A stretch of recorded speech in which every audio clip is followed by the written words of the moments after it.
നമസ്കാരം ഫ്രണ്ട്സ്, നീത സ്റ്റിജിയാട്ടിലേക്ക് സ്വാഗതം. ഇന്ന് നമുക്ക് ചോറിൻ്റെ കൂടെയും ചപ്പാത്തി, പൊറോട്ട ഇതിൻ്റെയൊക്കെ കൂടെ കഴിക്കാൻ പറ്റിയ നല്ലൊരു കറി ഉണ്ടാക്കാം. ഇതിനെ ബീഫില്ലാത്ത ബീഫ് റോസ്റ്റ് എന്നൊക്കെ പറയാം. ബീഫ് റോസ്റ്റിൻ്റെ അതേ ടേസ്റ്റ് തന്നെയാണ് ഈ കറിക്കും. അപ്പോൾ ഈ കറി ഉണ്ടാക്കാൻ ഞാനിവിടെ എടുത്തിരിക്കുന്നത് സോയാ ചങ്ക്സ് ആണ്. ഇത് 1 കപ്പ് സോയാ ചങ്ക്സ് ഉണ്ട്. ഞാനിവിടെ ചെറിയ സൈസിലുള്ള സോയാ ചങ്ക്സ് ആണ് എടുത്തത്.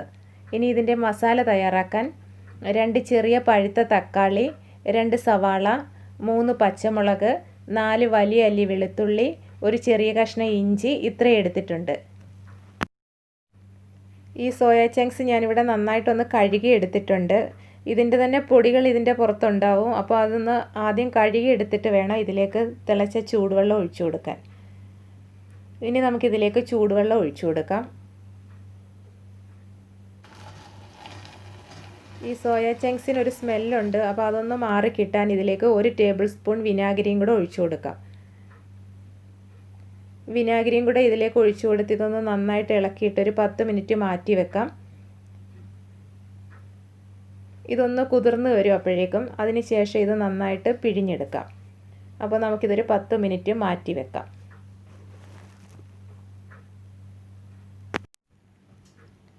ഈ സോയാ ചങ്ക്സ് എല്ലാം നന്നായിട്ട് കുതിർന്ന് വന്നിട്ടുണ്ട്. ഇനി നമുക്കിതങ്ങ് പിഴിഞ്ഞെടുക്കാം. ഇതിൻ്റെ വെള്ളമെല്ലാം നന്നായിട്ട് പിഴിഞ്ഞ് മാറ്റാം. ഇതിപ്പോൾ ഒന്ന് കുതിർന്ന് വന്നപ്പോഴും വലിയ സൈസ് വെള്ളക്കടലയുടെ അത്രയും ഒരു വലിപ്പമേ ഉള്ളൂ. അതുകൊണ്ട് ഇത് മുറിച്ചെടുക്കേണ്ട ആവശ്യമില്ല. ഇനി ഇത് നമുക്കൊരു പാത്രത്തിലേക്ക് മാറ്റി വെക്കാം.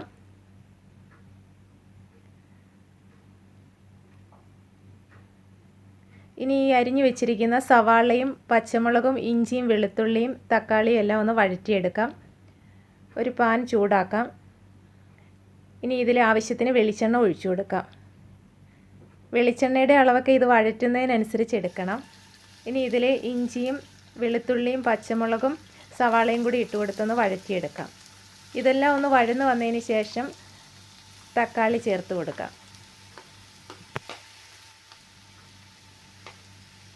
തക്കാളി എടുക്കുമ്പോൾ ഒരുപാട് കൂടിപ്പോകാതെ നോക്കണം. ഞാനിവിടെ ഇപ്പം ചെറിയ 2 പഴുത്ത തക്കാളിയാണ് എടുത്തത്. ഒരുപാടായി കഴിഞ്ഞാൽ കറിക്കൊരു പുളിപ്പായി പോകും. അതേപോലെ തക്കാളി നല്ല പഴുത്തത് നോക്കി എടുക്കുകയും ചെയ്യണം. ഇനി ഈ ഉള്ളി ഒന്ന് വഴന്ന് കിട്ടാൻ കുറച്ച് ഉപ്പും കൂടെ ഇട്ട് കൊടുക്കാം. കുറച്ച് ഉപ്പ് ഇട്ട് കൊടുക്കാം. ഇനി നമുക്കിതിൻ്റെ ഗ്രേവിയൊക്കെ തയ്യാറാക്കി കഴിയുമ്പോൾ ഉപ്പ് ഇട്ട് കൊടുക്കണമല്ലോ. അതുകൊണ്ട് കുറച്ച് ഉപ്പ് ഞാൻ ഇട്ട് കൊടുത്തിട്ടുണ്ട്. ഇനി തീ കുറച്ച് വെച്ചിട്ട് ഇതൊന്ന് അടച്ച് വെച്ച് വഴറ്റിയെടുക്കാം. കുറച്ച് സമയം ഇതൊന്ന് അടച്ച് വെച്ച് കഴിയുമ്പോൾ ഉള്ളി ഒന്ന് വഴന്ന് കിട്ടും.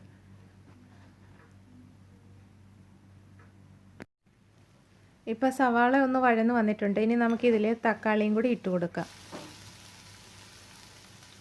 ഈ തക്കാളിയും കൂടി നന്നായിട്ടൊന്ന് വഴന്ന് കിട്ടണം. തീ തീരെ കുറച്ച് തന്നെ വെച്ച് വീണ്ടും ഇതൊന്ന് അടച്ച് വെച്ച് കൊടുക്കാം.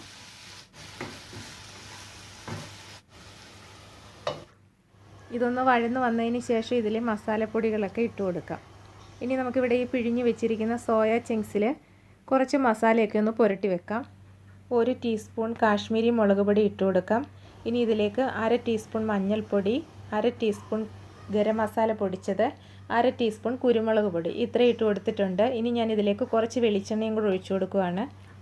1 ടേബിൾ സ്പൂൺ വെളിച്ചെണ്ണ ഒഴിച്ചു കൊടുത്തിട്ടുണ്ട്. ഇനി ഇതെല്ലാം കൂടി ഒന്ന് ഇളക്കി കൊടുക്കാം. ഈ വെളിച്ചെണ്ണയും മസാലപ്പൊടികളും എല്ലാം കൂടി ഒരുമിച്ച് ഇങ്ങനെ ഒന്ന് ഇളക്കി ഈ സോയാ ചങ്ക്സിൽ നന്നായിട്ട് പുരട്ടിയെടുത്ത് കഴിയുമ്പം ഇത് കറി വെക്കുമ്പോൾ നല്ലൊരു ടേസ്റ്റ് കിട്ടും. ഇനി നമുക്കിതൊരു സൈഡിലേക്ക് മാറ്റി വെക്കാം. ഇപ്പം നമ്മുടെ തക്കാളി നന്നായി വഴന്ന് വന്നിട്ടുണ്ട്. ഇനി ഇതിലേക്ക് 1 ടീസ്പൂൺ കാശ്മീരി മുളക് പൊടി ഇട്ട് കൊടുക്കാം. 1 ടീസ്പൂൺ മല്ലിപ്പൊടി, ഇനി 1/2 ടീസ്പൂൺ മഞ്ഞൾപ്പൊടിയും കൂടെ ഇട്ട് കൊടുക്കാം.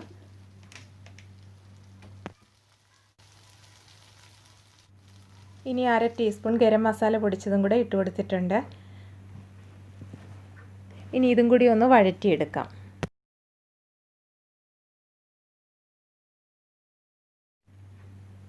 ഇതെല്ലാം ഒന്ന് മൂത്ത് വന്നിട്ടുണ്ട്. ഇനി നമുക്കിതൊന്ന് തണുത്തതിന് ശേഷം അരച്ചെടുക്കണം. അരച്ചെടുത്തിട്ടാണ് ഇതിൻ്റെ ഗ്രേവി തയ്യാറാക്കുന്നത്. അപ്പോൾ നമുക്കിതൊന്ന് തണുക്കാൻ വേണ്ടി മാറ്റി വെക്കാം. മസാല പുരട്ടി വെച്ചിരിക്കുന്ന സോയാ ചങ്ക്സ് ഇനി ഒന്ന് വഴറ്റിയെടുക്കാം. ഈ പാനിലേക്ക് കുറച്ച് വെളിച്ചെണ്ണ ഒഴിച്ചു കൊടുത്തിട്ടുണ്ട്. ഇനി ഇതിലേക്ക് സോയാ ചങ്ക്സ് ഇട്ട് കൊടുക്കാം. സോയാ ചങ്ക്സ് ചെറുതായിട്ടൊന്ന് വഴറ്റിയതിന് ശേഷം കറി വെക്കുമ്പം കറിക്ക് നല്ലൊരു ടേസ്റ്റ് കിട്ടും. ഇത് ഒരുപാടങ്ങ് മൂത്ത് പോകണ്ട, ചെറുതായിട്ടൊന്ന് മൂത്ത് കിട്ടിയാലും മതി.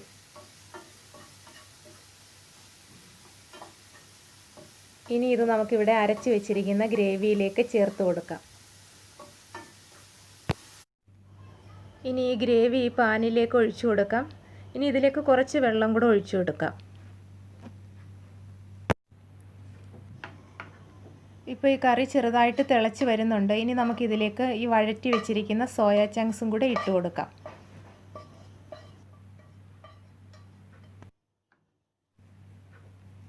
ഇനി ഇതിൽ പാകത്തിന് ഉപ്പും കൂടെ ഇട്ട് കൊടുക്കാം.